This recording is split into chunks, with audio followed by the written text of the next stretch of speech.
I think it was you mentioning the labor unions in Colombia.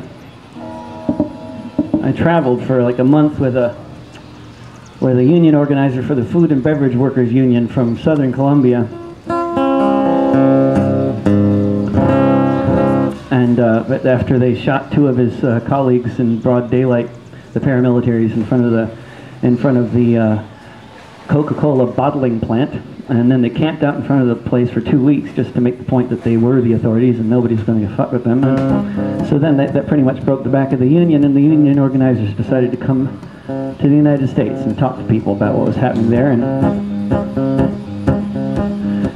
he worked for the Coca-Cola bottling plant in Barranca Bermeja, and the best day on the tour was in North Carolina at Warren Wilson College, when the day after we did our thing at Warren Wilson College, a student at the college pointed out to us that none of the Coca-Cola machines were working that day. And you know, you couldn't get the coins in, couldn't get the soda out, and then I went back to Warren Wilson College the next year and discovered that the Coca-Cola machines, they could not keep them working for the entire year, and they had to cancel the contract with Coke, and then they replaced them with Pepsi. But then rumors started spreading about slave labor in Burma related to Pepsi, and I don't know the details on that, but that was the rumors were good enough. I don't think anybody needed the details, and Pepsi fared no better than Coke. And a year after that, I went back, and they had canceled their contract with Pepsi, and they were down to RC. And I have not had a gig at Warren Wilson since then, so I don't know if the RC was eventually replaced by Hanson's or something. Who knows? I don't even know if Hanson's makes machines. But Coke came to Colombia seeking lower wages. They got just what they came for, but as we turn the pages, we find the workers do not like the sound of their children's hungry cries. So they said, we'll join the union. They began to organize.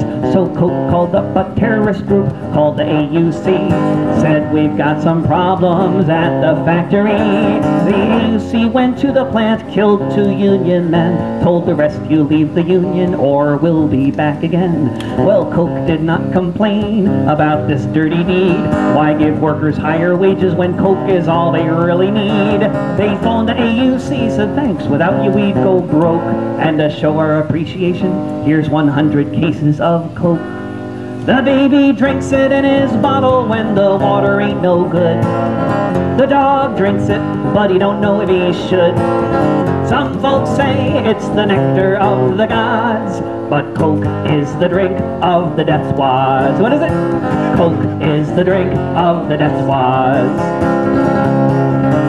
Well, these workers wouldn't take this situation lying down. Some went up to Georgia, said, look what's happened to our town. You American workers get downsized, as for us we just get shot.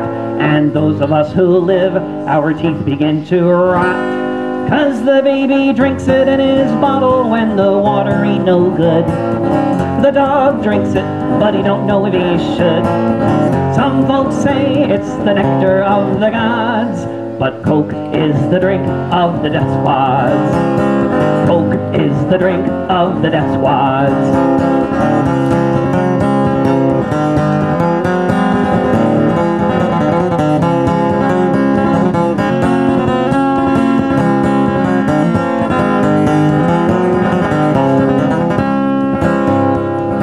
Well, now that's the situation. What are you gonna do? 'Cause the death squads run Colombia and they're paid by me and you. We can let Coke rule the world, see what future that will bring. Or we can drink beer and smash the state. Now that's the real thing.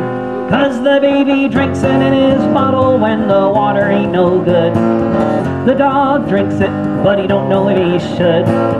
Some folks say it's the nectar of the gods, but Coke is the drink of the death squads. Coke is the drink of the death squads.